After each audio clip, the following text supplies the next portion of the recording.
Praise the Lord. जय मसीह की। करुणा और भलाई जीवन भर हमारे साथ बनी रहेगी। दिन बदले, साल बदले, मौसम बदला, कैलेंडर बदला, जो ना बदला वो है हमारा प्रभु यीशु मसीह। कल, आज और युगानुयुग एक समान वो हमारा परमेश्वर हमारे साथ था, हमारे साथ है और हमेशा हमारे साथ रहेगा। इस नए साल पर मैं आप सबको नए साल की ढेरों शुभकामनाएं देती हूँ। और आज हम इस नए साल के दिन की शुरुआत करेंगे परमेश्वर के वचन के साथ से। पूरा साल परमेश्वर हमारी अगुवाई करे और हमारे सारे जीवन के उबड़ खाबड़ मार्गों को समतल करता फिरे। आज का वचन हम देखेंगे यहेजकेल की पुस्तक, उसका 45वां अध्याय और 18वां वचन। परमेश्वर यहोवा यूं कहता है, पहले महीने के पहले दिन को तू एक निर्दोष बछड़ा लेकर पवित्र स्थान को पवित्र करना। यह वचन कह रहा है कि पवित्र स्थान में जाकर पवित्र स्थान को शुद्ध करना है। यह पुराने नियम की बात है, जहां परमेश्वर मंदिरों में रहता था। आज परमेश्वर हाथ के बनाए हुए मंदिर में नहीं रहता, लेकिन परमेश्वर आपके और मेरे अंदर रहता है। हम जीवते परमेश्वर का मंदिर हैं और परमेश्वर इस मंदिर को पवित्र करने की बात कह रहा है कि जहां मेरा निवास स्थान है वो शुद्ध होना चाहिए, वो पवित्र होना चाहिए, ताकि पूरा साल वहां से मुझे महिमा मिल सके। आज हम परमेश्वर के वचन को देखेंगे कि किस तरह हम इस नए साल में परमेश्वर के मंदिर को शुद्ध करें, किस तरह हम इसे पवित्र रख सकते हैं। ये एक संकल्प लें हम अपने आप से। हम ये निश्चय कर लें कि खुदा इस साल हम मंदिर की शुद्धता पर ध्यान देंगे और इसकी शुरुआत हम आज से ही करना चाहते हैं प्रभु।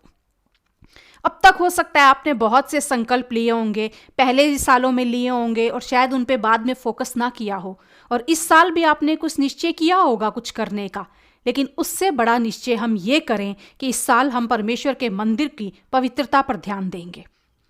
कई कमियों को हम निकालेंगे, कई आत्मिकता के स्तर को हम बढ़ाएंगे, अपने ऊपर हम काम करेंगे। इस वचन में आगे जाने से पहले मैं एक नहम्याह की पुस्तक से एक छोटी सी स्टोरी के द्वारा आपको कुछ समझाना चाहती हूँ।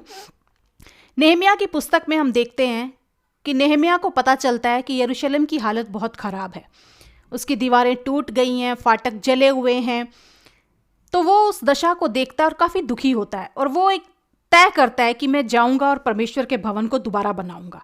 और वो जहां नौकरी कर रहा है वहां से वापिस आता है अपनी उस जगह पर, उस मंदिर को बनाने की तैयारी करने के लिए, और बहुत जोश से, बहुत हिम्मत से वो सारा काम करवाता है और परमेश्वर का भवन तैयार हो जाता है।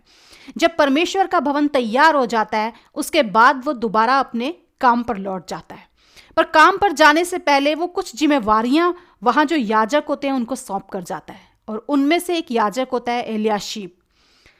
ये वचन आपको मिलेगा नहम्याह के 13वें अध्याय के 4थे वचन में। वहां लिखा है कि जब वो जाता है तो एलियाशीब जो याजक है उसे वो सारी कोठरियों की जिम्मेवारी सौंप कर जाता है कि इस भवन की जितनी कोठरियां हैं उन सब की जिम्मेवारी तेरे हाथों में है, उनका रख रखाव तुझे करना है। और एलियाशीब क्या करता है? एलियाशीब 4थे वचन में लिखा है कि एलियाशीब जो उन कोठरियों का अधिकारी था वो उसमें से एक कोठरी अपने एक संबंधी को दे देता है, यानी अपने एक रिश्तेदार को रहने के लिए दे देता है कि भाई तू आराम से इस घर में रह, इस कमरे में रह, क्योंकि नहम्याह तो चला गया है अभी। तो वो एलियाशीब उस व्यक्ति को वो कोठरी दे देता है जो उसका रिश्तेदार है। और कौन सी कोठरी देता है वो? 5वें वचन में लिखा है कि वो उसे वो कोठरी देता है जिसमें अन्न बलि, जिसमें तेल, जिसमें दाख मधु, और यहाँ तक कि जो ऑफरिंग आती थी वो वहाँ रखी जाती थी, वो वाली कोठरी जो है वो उस व्यक्ति को दे देता है। और अगर हम पवित्र शास्त्र में पढ़े नहम्याह की पुस्तक में ही, तो ये व्यक्ति जिसका नाम तोबिया है, एलियाशीब ने तोबिया को जो कमरा दिया रहने के लिए, ये तोबिया कौन है? ये वो तोबिया है कि जब नहम्याह वहाँ भवन की मुरम्मत के लिए आया तो उसने बुरा माना, उसे अच्छा नहीं लगा कि ये काम करेगा। वो उनके रास्ते में अड़चने पैदा करता था, वो उनको प्रार्थना नहीं करने देता था, वो उनके काम की निंदा करता था, वो उनके काम में अड़चने पैदा करता था। तो उस व्यक्ति को पसंद नहीं था कि वो इस भवन को बनाए, वो भवन के खिलाफ था।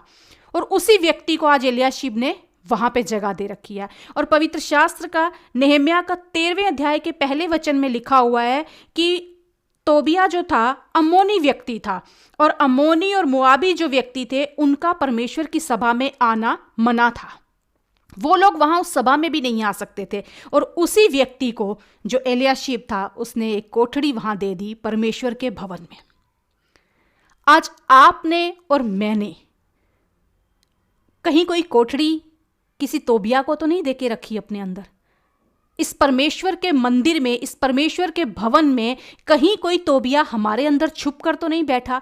उस भवन की किसी कोठड़ी पर उसने कब्जा तो नहीं किया हुआ और वो उस भवन को अशुद्ध कर रहा है। आज हम इसी बात पर गौर करेंगे कि किस तरह हम इस भवन को शुद्ध करें, किस तरह जो तोबिया हमारे अंदर अगर छुप कर बैठा है, किसी कोठड़ी पर उसने कब्जा किया है, तो हम उस कोठड़ी को खाली करें। दाऊद अपने जीवन में एक निश्चय कर रहा है। वो दाऊद जो परमेश्वर के मन के मुताबिक व्यक्ति है, जो एक राजा है, वो एक निश्चय कर रहा है, एक संकल्प कर रहा है कि मुझे अब अपने ऊपर काम करना है। अब मैंने ठान लिया है कि अब मैं धार्मिक जीवन व्यतीत करूंगा। भजन संहिता 101 में हम देखते हैं, जिसका शीर्षक ही यही है कि अब मैं धार्मिक जीवन जीऊंगा, धार्मिक जीवन बिताने का संकल्प। यहां वो अपने ऊपर काम करने के बारे में बात कर रहा है। इसके अगर हम पहले 4 वचन देखते हैं तो वहां हम देखते हैं कि वो अपने ऊपर काम करने के बारे में बात कर रहा है। दूसरे वचन में वो कहता है, मैं बुद्धिमानी से खरे मार्ग में चलूंगा, तू मेरे पास कब आएगा, मैं अपने घर में मन की खराई के साथ चलूंगा। वो कह रहा है अब मैं बुद्धिमानी के साथ चलूंगा। और नीति वचन कहता है कि बुद्धि को ना छोड़ना, वो तुम्हारी रक्षा करेगी, और बुद्धि से प्यार करना और वो तुम्हारा पहरा देगी। और यहां दाऊद कह रहा है अब मैं बुद्धिमानी से खरे मार्ग पर चलूंगा, यानी छल, कपट, बुराई, धोखा, ये सारी चीजें अब मुझसे दूर होने जा रही हैं। अब मैं ये काम नहीं करूंगा। अब मैंने ठान लिया है कि मैं धार्मिकता का जीवन बिताऊंगा। कई बार बहुत से मसीह आपने देखे होंगे जिनके चेहरे पे एक बहुत बड़ी स्माइल रहती है, पर उनके अंदर क्या है कोई नहीं जान सकता। वो स्माइल दूसरों को आकर्षित कर सकती है, वो दूसरों को अपनी ओर खींच सकते हैं। वो स्माइल देखकर ये दर्शाते हैं कि जैसे हाँ सब ठीक है, हमारा आपके साथ सब कुछ ठीक है, लेकिन उनके अंदर क्या है ये हम नहीं जान पाते। लेकिन परमेश्वर का वचन कहता है कि हृदयों को परमेश्वर जांचता है, वो जानता है कि हृदय के अंदर क्या है। दाऊद कहता है तू मेरे पास कब आएगा। जब हम सच्चे होते हैं, जब हम खरे होते हैं, जब सच्चाई और खराई हमारे साथ होती है, जब हम शुद्ध मन के होते हैं, तो परमेश्वर का वचन कहता है शुद्ध मन वाले परमेश्वर को देखेंगे। जब हम उससे दुआ में पुकारते हैं सच्चाई के साथ, खराई के साथ, परमेश्वर सच्चा है, वो उस दुआ का उत्तर देने हमारे पास उतर आता है। तब वो हमारे पास आता है कब? जब हम शुद्ध मन से, खरे मन से उसे पुकारते हैं। उसे भाता है सच्चाई और खराई। शुद्ध मन वालों को परमेश्वर देखते हैं, हम शुद्ध मन वाले परमेश्वर को देखते हैं। तीसरे वचन में वो कहता है मैं किसी ओछे काम पर चित्त ना लगाऊंगा। अब कोई ऐसा काम नहीं करूंगा जो परमेश्वर तेरी नजर में सही नहीं है। मैं कुमार्ग पर चलने वालों के काम से घिन रखता हूं, ऐसे काम में मैं ना लगूंगा। अब वो कह रहा है ऐसा कोई काम नहीं मैं करूंगा जो परमेश्वर तेरी नजर में ओछा है, क्योंकि वो जान गया है। और ये तो उसका अपना एक्सपीरियंस है कि कैसे उसने जब अपनी नजरें दूसरी अनुचित चीज पर लगाई, अनुचित जगह पर लगाई, तो उसने कितना बड़ा उसका खमियाजा भुगता। वो जान गया है। वो कहता है अब कुछ नहीं, क्योंकि अगर मैं किसी अच्छी चीज पर ध्यान रखता हूं तो वो मुझ पर हावी हो जाती है, वो मेरे अंदर आ जाती है, मैं उसका कैदी बन जाता हूं और पाप जनती है वो मेरे अंदर फिर। इसलिए अब मैं किसी ऐसी ओछी चीज पर अपना ध्यान नहीं लगाऊंगा। अब मैं कुमार्ग पर चलने वालों के काम से घिन रखता हूं, यानी अब मैं आधा इधर नहीं चलूंगा। अब तो बस एक ही मार्ग है, वो मार्ग जो मुझे तेरी रास्तों पे लेके चलता है। अब मैं कुमार्ग पर, जो मार्ग मुझे कहीं और ले जाता है, मैं उस पर नहीं चलूंगा। ऐसे कामों में अब मैं नहीं लगूंगा। कभी आधा इधर, कभी किसी को खुश करने के लिए थोड़ा सा कर लिया, नहीं, अब नहीं। वो कहता है टेढ़ा स्वभाव मुझसे दूर रहेगा, मैं बुराई को जानूंगा भी नहीं। वो अपने स्वभाव के ऊपर काम करने की बात कर रहा है। कह रहा है अब मेरा स्वभाव बिल्कुल टेढ़ा नहीं होगा, अब मैं बिल्कुल प्रभु अपने आप को तुझे समर्पित कर दूंगा, मैं बुराई को जानूंगा भी नहीं। ऐसा नहीं कि मुझे किसी को खुश करना है तो मैं उनके साथ एडजस्ट कर लूंगा। मुझे थोड़ा एडजस्ट करना पड़ेगा ना, मेरे दोस्त कह रहे हैं थोड़ा एडजस्ट करना पड़ेगा क्योंकि रिश्तेदारों को खुश करना है। नहीं, अब मैं बुराई को नहीं जानूंगा, क्योंकि मुझे पता है ये मुझे फंसा लेगी, ये मुझे गिरा देगी, ये मुझे तुझसे नीचे खींच लेगी। और शैतान इसी बात में बैठा है। कहता है सिंह, गरजने वाले सिंह की नाई वो तैयार बैठा है कि किसको फाड़ खाए। एक गलती, थोड़ा सा एडजस्टमेंट, उनको थोड़ा सा खुश कर लूं, जो जगत के अंत तक तुम्हारे साथ रहने वाला है, उसको खुश कीजिए, वो आपके साथ रहेगा। ये पहले 4 वचन दाऊद कहता है मैं अपने आप पर काम करूंगा, अपने स्वभाव को सही करूंगा, अब मैं बुराई को नहीं जानूंगा, कुमार्ग पर नहीं चलूंगा, ऐसे चलने वालों से मैं दूर रहूंगा, अब मैं उनके कामों में लगूंगा भी नहीं, खरा मन रखूंगा, शुद्ध मन रखूंगा, अब कोई मैं ऐसी बुराई नहीं करूंगा।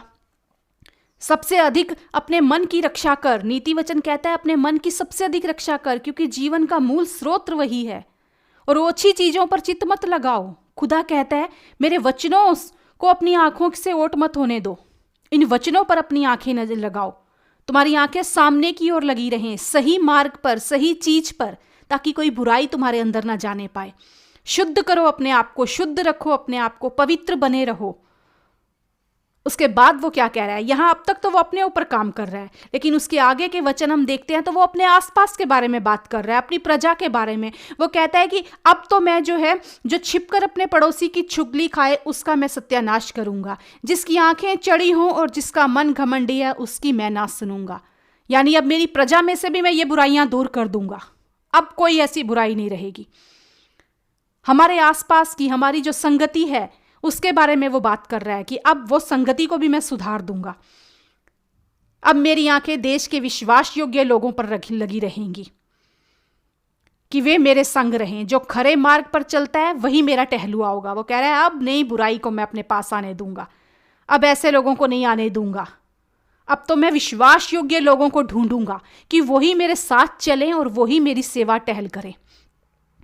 क्योंकि परमेश्वर का वचन कहता है कि जो बुरी संगति है वो अच्छे चरित्र को भी बिगाड़ देती है। अब तो हम वो संगति में चलेंगे। दाऊद कहता है कि जो आत्मा के चलाए चलते हैं, जो सीधे हैं, जो स्पष्ट हैं, जो खरे मन के हैं, जो विश्वास योग्य हैं, जिनका कोई तरीका गलत नहीं है।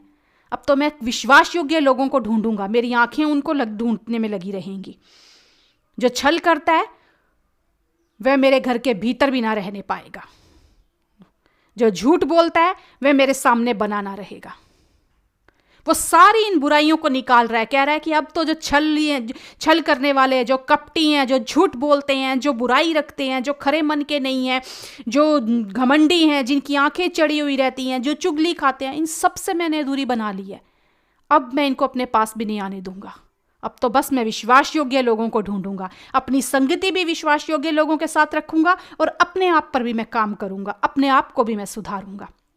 जी हाँ, दाऊद ने अपने ऊपर काम करने का संकल्प लिया, अपने आसपास सही सिचुएशन करने का उसने काम लिया, संकल्प लिया उसने कि अब सारे हालात मैं सही करूंगा, अब कुछ गलत नहीं होने दूंगा, मैं खुद भी पवित्र बनूंगा और अपने आसपास भी पवित्रता बनाए रखूंगा। और यही खुदा चाहता है हमसे कि हम उस पवित्र स्थान को पवित्र करें। जब तोबिया उस भवन में आकर रहने लगा, तो जब नेहम्याह वापिस आता है अपनी उस जगह से, नौकरी से, और वो जब वहां आता है तो उसे बहुत बुरा लगता है, बहुत ज़्यादा उसे बुरा लगता है वो देखकर कि जो भवन खुदा का घर है, जो कोठरियां परमेश्वर की थी, जिसमें उस तोबिया के आने की मनाही थी, उसमें वो रह रहा है।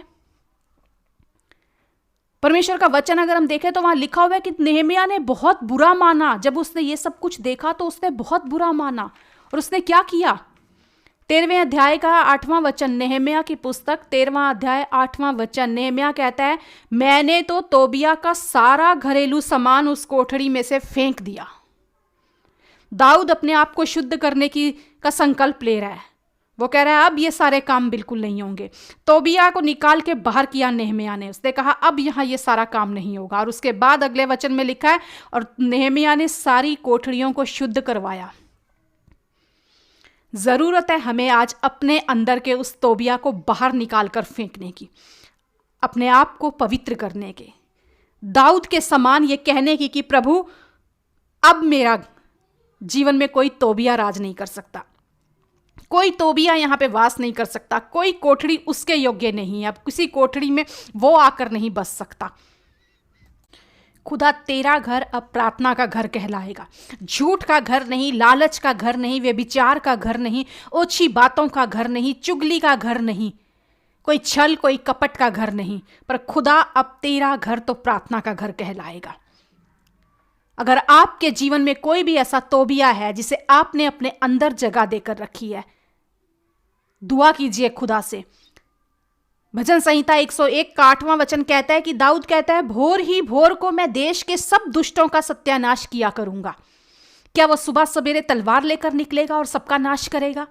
नहीं, वो कहता है ये सारे जो दुष्ट हैं, कौन से दुष्ट हैं ये? छल, कपट, बुराई, चुगली, निंदा, ये सारी जो चीजें, ये दुष्ट जो हैं, मैं सुबह सुबह उठकर खुदा तेरे पास आऊंगा, प्रार्थना करूंगा और इन दुष्टों का अंत करूंगा। वो कहता है इसलिए कि यहोवा के नगर के सब अनर्थकारियों को नष्ट करूं। ये जितनी अनर्थ बातें हैं, ये जितने अनर्थकारी हैं, इन सबको मैं नष्ट करूंगा। और उसका एक ही माध्यम है कि मैं तेरे पास आऊंगा खुदा, क्योंकि मैं तो निर्बल हूं, मैं खुद से नहीं कर सकता, लेकिन मैं तुझसे सहायता मांगता हूं, मैं तेरे चरणों में आऊंगा।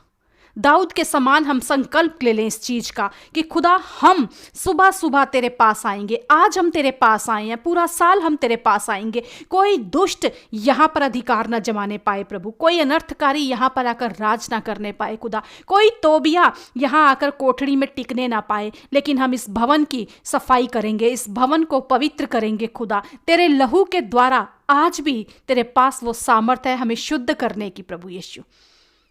हम दुआ करें खुदा से इस चीज के लिए कि खुदा हमें बल दे, हमें ताकत दे, हमें सामर्थ दे कि हम तेरी इच्छा को पूरा कर सके। कोई भी तोबिया अगर आज आपके अंदर है, निकाल बाहर फेंकिए उसे नेहम्याह के समान और अपने आप को पवित्र कीजिए। आइए हम दुआ करें और खुदा से मांगें कि खुदा आज हमारी मदद करे। प्यारे परमेश्वर, आपके प्यारे बेटे यीशु मसीह के नाम से हम आपके चरणों में आते हैं खुदा। धन्यवाद देते हैं कि वचन के द्वारा आपने हमारी अगुवाई की प्रभु यीशु। पिता, आप चाहते हैं कि हम आपके पवित्र स्थान को पवित्र करें पिता परमेश्वर, शुद्ध करें प्रभु जी। आज इस नए साल के प्रभु पहले दिन पे हम आपसे ये दुआ करते हैं खुदा। हम ये निश्चय करना चाहते हैं प्रभु, हम ये संकल्प लेना चाहते हैं खुदा कि आपकी इच्छा हमारे अंदर पूरी हो सके पिता परमेश्वर। अपने आप पर हम काम कर सकें पिता, इतना अनुग्रह हम पर दें पिता परमेश्वर। मदद कर पिता परमेश्वर, हमें बल दे प्रभु, क्योंकि हम तो निर्बल हैं पिता परमेश्वर। पर हम एक बात जानते हैं खुदा कि हमारी मदद तो तेरी ओर से आती है पिता परमेश्वर। हम आत्मा में चल सकें पिता परमेश्वर और शरीर के कामों का नाश कर सकें पिता परमेश्वर। तू ऐसे काम कर प्रभु यीशु, तू ऐसे काम कर हमारे अंदर पिता परमेश्वर। तू हमारी अगुवाई कर पिता परमेश्वर। ये वचन हमारे अंदर जोर पकड़े पिता परमेश्वर और दुष्ट की सारी दुष्टता से हमें तू बचा प्रभु यीशु। हमारा संकल्प पूरा करने में हमारी मदद कर पिता परमेश्वर। हमें तेरे अनुग्रह की जरूरत है प्रभु यीशु, हमें तेरे अभिषेक की जरूरत है प्रभु यीशु, ताकि प्रभु हम तुझको पसंद आए पिता परमेश्वर, ताकि हम तेरे लिए शुद्ध बनकर प्रभु यीशु अपने आप को प्रार्थना का घर बना सकें पिता परमेश्वर। इसे डाकुओं की खो नहीं प्रभु यीशु, लेकिन प्रार्थना का भवन बना पिता परमेश्वर, ताकि खुदाबंद यीशु पवित्र होकर प्रभु यीशु तेरे नाम को इस जीवन से, इस मंदिर से हमेशा महिमा मिलती रहे खुदा। धन्यवाद देते हैं प्रभु। इस पूरा साल पिता हाथ पकड़ कर तू हमें चला प्रभु यीशु, हाथ पकड़ कर तू हमें चला खुदाबंद यीशु। हमारी मदद कर, हमारी सहायता कर। धन्यवाद यीशु। यीशु मसीह के नाम से इस दुआ को मांगते हैं, सुन और कबूल कर मेरे प्रभु। आमीन, आमीन।